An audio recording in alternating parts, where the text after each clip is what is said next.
আজকে আরেকটি বার আপনাদের কাছে এসেছি, প্রভুর বাক্য নিয়ে এসেছি এবং প্রভুর বাক্য আমাদের চিরদিন আশীর্বাদ দিয়ে থাকেন। কেবলমাত্র আশীর্বাদ নয়, প্রভুর বাক্য আমাদের উদ্ধার দিয়ে থাকে। প্রভুর বাক্য আমাদের সাহায্য করে আমাদের সংসারে, আমাদের পরিবারে এবং আমাদের চলার রাস্তায়। জীবন একটি এবং এই জীবনে আমরা হাঁটি, চলি এবং গমন করি এবং একটা দিন আসে যখন আমাদের বয়স বাড়ে এবং একটা দিন জীবনটা শেষ হয়ে যায়। আজকে যে বাক্যটি আমি নিয়ে এসেছি সেই বাক্যটি হচ্ছে যিশুর সঙ্গে চলা, যিশুর সঙ্গে গমনাগমন করা। আর এই বাক্যের মধ্যেই আমরা দেখব যিশুর সঙ্গে যদি আমরা না চলি, না হাঁটি, না ছুটি, না গমনাগমন করি, তাহলে আমাদের জীবনে কি কি জিনিস ঘটবে। আসুন দেখি। একটা সময় এলো যখন দেখলাম যে প্রভু যীশু খ্রিস্ট ক্রুশার্পিত হলেন। ক্রুশার্পিত হবার পরে প্রভু যীশু খ্রিস্টকে কবরস্থ করা হলো এবং কিছুদিন পরে আমরা দেখতে পেলাম যে 3 দিন পরে তিনি পুনরুত্থিত হলেন। কিন্তু আমরা যখন এই পৃথিবীতে রয়েছি, তখন আমরা যদি যিশুকে ছেড়ে দিই তাহলে কি ঘটবে? এরকমই ঘটনা ঘটেছিল তার শিষ্যদের সঙ্গে। যিশু যখন পুনরুত্থিত হলেন, পুনরুত্থিত হয়ে তিনি অনেকগুলো আশ্চর্য কর্ম করলেন এবং তারপরে তিনি দেখা দিলেন অনেককে, শিষ্যদের সঙ্গেও দেখা দিলেন, প্রায় দেখা দিতেন। এবং হঠাৎ করে একদিন শিষ্যরা ভাবলো এরপরে আর কি হবে, যীশু খ্রিস্ট নেই। যীশু খ্রিস্ট আর ওদের সঙ্গে রাত্রে ঘুমাবে না, সকালবেলা হাঁটবে না, আরোগ্যতা ওদের সঙ্গে সঙ্গে দেবে না। এরপরে আর কি হবে? এরপরে জীবনটা কি আর সেরকম থাকলো যখন তাদের সাথে যিশু নেই? তখন তারা ভাবলো আমরা আর এই যিশু যে কার্য করতে বলেছে আমাদের, তাতে না থেকে বরং ফিরে যায় নিজের পুরাতন কার্যে, নিজের পুরাতন প্রফেশনে। এবং তাই আমরা দেখব যোহন লিখিত সুসমাচার, সেখানে 21 অধ্যায়ে বলছে যিশু সমুদ্র তীরে কয়েকজন শিষ্যকে দর্শন দেন। এখানে এক পদ বাদ দিয়ে যদি দ্বিতীয় পদ থেকে দেখি, 21 অধ্যায় তার দ্বিতীয় পদ থেকে, সিমন পিতর, থোমা যাহাকে দিদুম বলে, গালিলের কান্না নিবাসী নথনেল, শিবদিয়ের 2 পুত্র এবং তার শিষ্যদের মধ্যে আর 2 জন, ইহারা একত্র ছিলেন। তারা এক জায়গায় ছিল। তারপরে কি ঘটলো আসুন দেখি। সিমন পিতর তাহাদিগকে বলিলেন, আমি মাছ ধরিতে যাই। সিমন পিতর সে বলছে আবার আমার পুরাতন জীবনে আমি ফিরে যাই, আমি মাছ ধরিতে যাই। তারা তাহাকে বলিলেন, আমরাও তোমার সঙ্গে যাই। একজন শেয়াল চিৎকার করলো, তার সঙ্গে সঙ্গে অন্য শেয়ালরাও চিৎকার করলো। বললো একজন সিমন পিতর যে আমি, শব্দটা লেখা আছে আমি মাছ ধরিতে যাই। সঙ্গে সঙ্গে অন্যান্য শিষ্য যারা বসেছিল ওরা বলল আমরাও তোমার সঙ্গে যাই। তারপরে কি হলো? তাহারা বাহির হইয়া গিয়া নৌকায় উঠিলেন। তারা সেখান থেকে বেরোল, বেরিয়ে নিজের ওল্ড প্রফেশন অর্থাৎ তাদের পুরাতন কার্যে তারা ফিরে গেল এবং সেখানে গিয়ে তারা নৌকাও পেয়ে গেল। এবং তারা বলছে তাহারা বাহির হইয়া গিয়া নৌকায় উঠিলেন, আর সেই রাত্রিতে কিছু ধরিতে পারিলেন না। সারা রাত তারা কাজ করলো, কোনো ধরিতে পারিলেন না। প্রায় প্রভাত হইয়া আসিতেছে, এমন সময় যিশু তীরে দাঁড়াইলেন, তথাপি শিষ্যরা চিনিতে পারিলেন না যে তিনি যিশু। যিশু তাহাদিগকে কহিলেন, বৎসেরা তোমাদের নিকটে কিছু খাবার আছে? তাহারা উত্তর করিলেন, না। তখন তিনি তাহাদিগকে কহিলেন, নৌকার দক্ষিণ পার্শ্বে জাল ফেলো, পাইবে। অতএব তাহারা জাল ফেলিলেন, এবং এত মাছ পড়িল যে তাহারা আর তাহা টানিয়া তুলিতে পারিলেন না। অতএব যীশু যাহাকে প্রেম করিতেন সেই শিষ্য পিতরকে বলিলেন, উনি প্রভু। তাহাতে উনি প্রভু এই কথা শুনিয়া সিমন পিতর দেহে কাপড় জড়াইলেন, কেননা তিনি উলঙ্গ ছিলেন, এবং সমুদ্রে ঝাঁপ দিয়া পড়িলেন। কিন্তু অন্য শিষ্যরা মাছে পূর্ণ জাল টানিতে টানিতে ছোট নৌকাতে করিয়া আসিলেন, কেননা তাহার স্থল হইতে দূরে ছিলেন না, অনুমান 200 হস্ত অন্তর ছিলেন। প্রভু ধন্যবাদ হোক এই বাক্যে, এবং আমি প্রার্থনা করি যে প্রভু আজকের দিনে আপনার জীবনে কাজ করুক, আপনার হৃদয়ে কাজ করুক, এবং আপনাকে পবিত্র আত্মা বিশেষভাবে এই মুহূর্তে এমন বর দেন যেন আপনার কর্ণ খুলে যায়, এবং আপনার হৃদয় চোখ যেন খুলে যায় যে আজকে ঈশ্বর আপনার জীবনে কি কর্ম করতে চান, কি বোঝাতে চান, আপনি কি শোনাতে চান আপনাকে, এবং কিভাবে এবং কি পরিবর্তন করতে চান ঈশ্বর আজকে আপনার জীবনে। আসুন দেখি এই গল্পটা। আমরা সকলেই জানি যে তারা মাছ ধরতে গেল, যিশু তাদের সঙ্গে নেই, এবং একজন চিৎকার করলো, অন্যরা তার পেছন পেছন চললো। তারা মাছ ধরতে যখন গেল সেখানে তারা নৌকা পেল, এবং নৌকা পেয়ে সারা রাত আজকে তাদের সঙ্গে যিশু নেই। তারা আজকে যিশুর কর্ম ছেড়ে নিয়ে, যিশুর সঙ্গ ছেড়ে নিয়ে তারা আবার পুরনো জীবনে ফিরে গেছে, সেই মাছ ধরতে গিয়েছে। এবং যখন তারা মাছ ধরছে, সারা রাত চেষ্টা করেছে। এই যে এরা সকলে ফিশিং এ, মাছ ধরাতে সকলে পিএইচডি করা ছিল। তারা সেই সমুদ্রকে ভালো করে চিনত, তার প্রত্যেকটা ঢেউকে ভালো করে চিনত, সেখানের প্রত্যেকটা সিজনকে তারা ভালো করে জানতো। তারা জানতো মাছ কোন সময় ওঠে, তারা জানতো যে কোন জায়গায় মাছ বেশি পাওয়া যায়, সে সকল কিছু জানতো। জানা সত্ত্বেও সারা রাত তারা মাছ ধরার প্রচন্ড ভাবে প্রচেষ্টা করলো, কিন্তু একটাও, বাইবেলে লেখা আছে, একটাও মাছ ধরিতে পারিল না। এখানে বাক্যটি বলছে রাত্রিতে কিছু ধরিতে পারিলেন না। তাহলে যিশু যখন জীবনে থাকে না, এখানে দেখা যাচ্ছে যে তারা প্রফেশনে, তাদের কার্যে তারা ফেলিয়ার হয়। আপনার জীবনে যখন আপনি যিশুকে পরিত্যাগ করেন, বা পরিত্যাগ না করেও সঙ্গে রাখেন, বা যিশুকে স্মরণে রাখেন, কিন্তু যিশুর কার্য করেন না, যিশু যে কর্ম করতে বলেছে সেই কর্ম করেন না। হয়তো আপনাকে বলেছে যে ঈশ্বর যে তুমি যাও এবং প্রচার করো, পিতা পুত্র পবিত্র নাম বা আত্মার নামে তুমি বাপ্তিস্ম দাও। যিশুর সঙ্গে আপনার গমনাগমন নেই, কিন্তু আপনি আপনার পুরাতন জীবনে ফিরে গেছে। মনে রাখবেন প্রিয় ভ্রাতা ও ভগ্নী, এই সিমন পিতর একটাও মাছ সেদিন ধরতে পারেনি। ও জানতো সবকিছু, হয়তো তার অনেক জ্ঞান ছিল, অনেক প্রজ্ঞা ছিল মাছ ধরার উপরে, কিন্তু সেদিন সিমন পিতর এবং তার গ্রুপ, তার পার্টি একটাও মাছ সেদিন ধরতে পারেনি। সারা রাত্রি কার্য করেছে, এইদিকে জাল ফেলেছে, জাল তুলেছে, ওইখানে যে মাছ পাওয়া যাবে সে ওখানে গেছে, ওখানে মাছে আবার জাল ফেলেছে, ওখানেও মাছ পায়নি, না ওখানে পাওয়া যাবে, এই সময়টাই মাছ পাওয়া যায়, ওইদিকে মাছটা থাকে, ওখানে গেছে আবার ওখানে জাল ফেলেছে, না মাছ পায়নি। আপনার জীবনে এরকম ঘটে। যখন আপনি যিশুর সঙ্গে গমনাগমন করেন না, যখন আপনি যিশুর সঙ্গে থাকেন না, তখন আপনি আপনার কার্যে ব্যর্থ হন।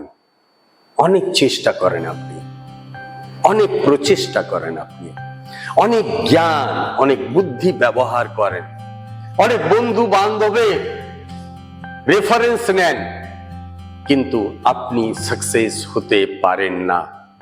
যিশু কোথায় আপনার জীবনে, যে আজকে আপনি একটাও মাছ পেলেন না? যিশু তো আপনাকে মনুষ্যধারী করতে চেয়েছে। আপনি বলেছিলেন, হ্যাঁ হব, আমি করব, কিন্তু আবার ফিরে গেছেন আপনার পুরনো কার্যে। তারপরে কি ঘটলো? প্রথম একটা না দেখছি যে তারা একটাও মাছ ধরিতে পারিল না, অর্থাৎ তাদের কার্যে, তাদের প্রফেশনে, এবং তারা যেটার দ্বারা অর্থ বা সম্পদ পেত সেই জায়গায় তারা ফেলিয়ার হয়েছিল। তাহলে প্রথম জিনিস হচ্ছে, যিশুর সঙ্গে না থাকলে আমরা আমাদের কার্যে সিদ্ধি লাভ করতে পারি না। আসুন তারপরে দ্বিতীয় না, অর্থাৎ আরেকটি জিনিস কি ঘটে আমাদের জীবনে যখন যিশু আমাদের সঙ্গে থাকে না। পরে প্রভাত হইয়া আসিতেছে, এমন সময় যিশু তীরে দাঁড়াইলেন, তথাপি শিষ্যরা চিনিতে পারিলেন না যে তিনি যিশু। কি অদ্ভুত! 3 বছর এই শিষ্যরা যিশুর সঙ্গে ছিল, 3 বছর তার সঙ্গে খেয়েছিল, তার সঙ্গে কাপড় পরেছিল, তার সঙ্গে ঘুমিয়েছিল, তার সঙ্গে মৃতকে জীবন দিতে গিয়েছিল। তারা অন্ধকে দেখেছিল কিভাবে যিশু চোখ দেয়, তারা দেখেছিল কিভাবে যিশু 5,000 লোক নয় 15-20,000 লোককে খাওয়ায়। যিশুর আওয়াজ তাদের কানে টিউন থাকার উচিত ছিল। যিশু যখন তীরে এলো সেদিন, তারা যিশুকে চিনতে পারলো না। ভারী অবাক লাগে আমার শুনে। আপনি যদি বিবাহিত হন, আপনার কি এরকম কোনোদিন হবে যে আপনার স্ত্রী আপনার সামনে আসবে আর আপনি চিনতে পারবেন না? বা আপনার স্বামী আসবে, আপনি চিনতে পারবেন না? অবাক লাগলো যে সেখানে যিশু উপস্থিত, তীরে দাঁড়িয়ে,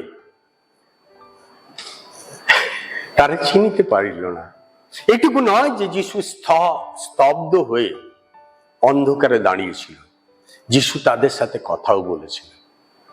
মনে রাখবেন, যখন যিশুর থেকে আপনি দূরে হয়ে যান, যিশুর সঙ্গে যখন আপনি গমনাগমন করেন না, যিশুর সঙ্গে যখন পজ হয়ে যায় আপনার চলার পথে, যখন আপনি দাঁড়িয়ে পড়েন, যখন আপনি থমকে যান, তখন আপনি আর যিশুকে চিনতে পারেন না।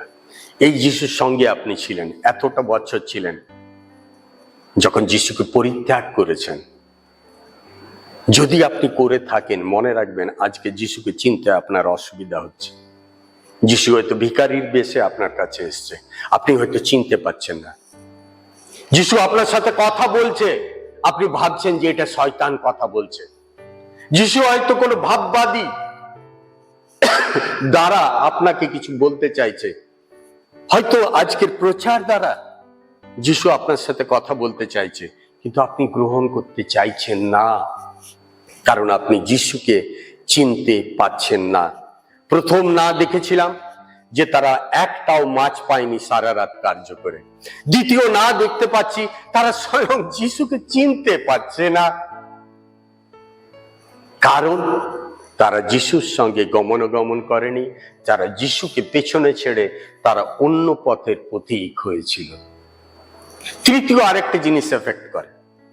একটা হচ্ছে প্রথম নিজের প্রফেশনে, নিজের কার্যে এফেক্ট করে যখন যিশু আপনার জীবনে থাকে না। দ্বিতীয়, এখন দেখলাম যে আপনি যিশুর সঙ্গে বা যিশুকে চিনতে পারেন না, বা ঈশ্বরের সঙ্গে আপনার সম্পর্ক দূর হবার পরে আরো দূর হয়, আরো দূর হয়, এবং আরো দূরত্ব হয়ে যায়। তৃতীয় জিনিস কি ঘটেছিল?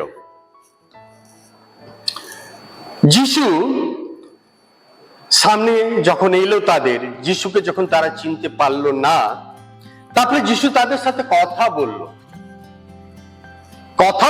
হতে পারে ভোরবেলা হয়তো ঠিকভাবে দেখতে পাচ্ছে না, চিনতে পারলো না, ঠিক আছে, কিন্তু যখন কথা বলে, দেখুন, যিশু তাহাদিগকে কহিলেন অর্থাৎ কথা বললেন।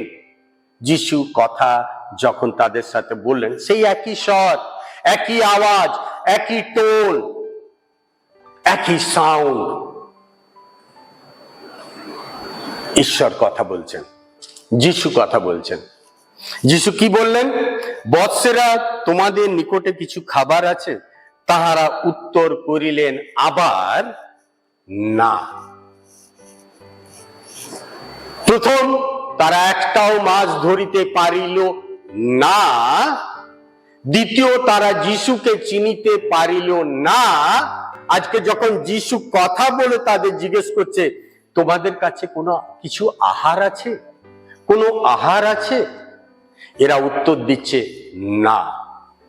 আরেকটা জিনিস তাদের জীবনে এফেক্ট করলো যখন তারা যিশুকে পরিত্যাগ করে নিয়ে আবার পুরনো জীবনে ফিরে গেল, সেটা হচ্ছে তাদের আহার, তাদের পেট। তাদের আর ছিল না, সারা রাত মাছ ধরেছে কিন্তু আর নেই, খাবার নেই। কেন খাবার নেই? কেন না এই জন্যে যে যিশুকে পরিত্যাগ করেছে। যিশুকে পরিত্যাগ করলে আমাদের জীবনে তিনটি জায়গায় এফেক্ট করে।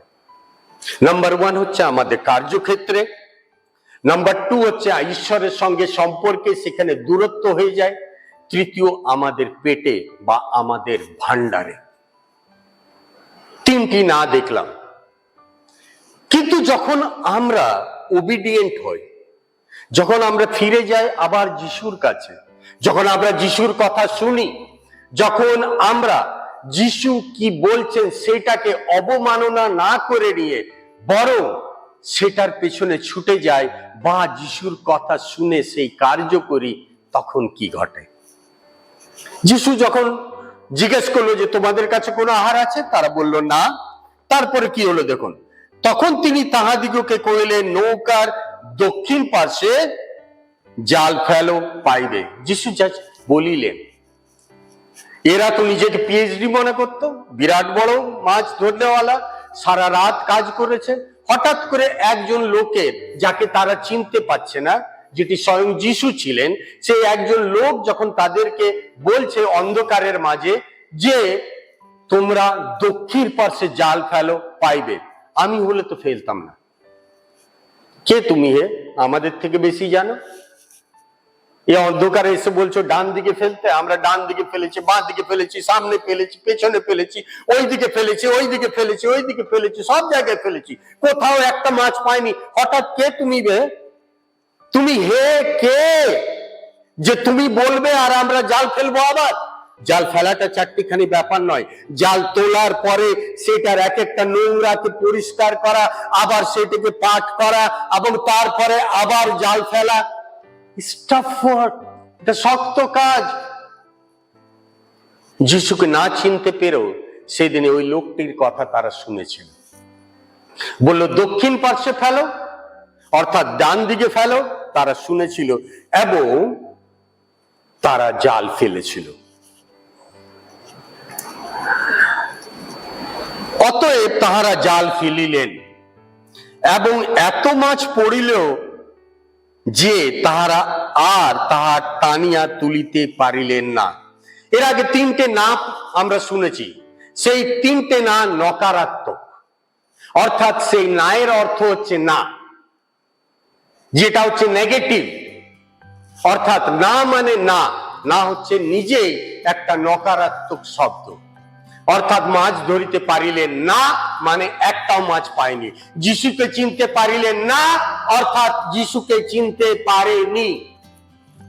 তোমাদের কাছে আহার আছে, আহার নেই না, অর্থাৎ তাদের কাছে আহার ছিল না।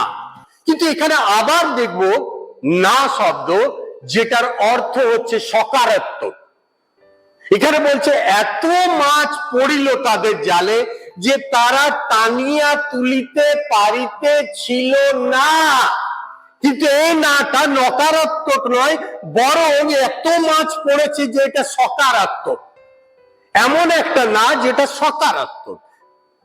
অর্থাৎ যে একটাও মাছ পায়নি সারা রাত্রে, আজকে এত মাছ পড়লো যে তারা জাল ধরে টেনে তুলতে পারছে না, হয়তো জালটা ছিঁড়ে যাবে বা তাদের শক্তিতে কুলাচ্ছে না যে জালটার থেকে মাছগুলো বার করি।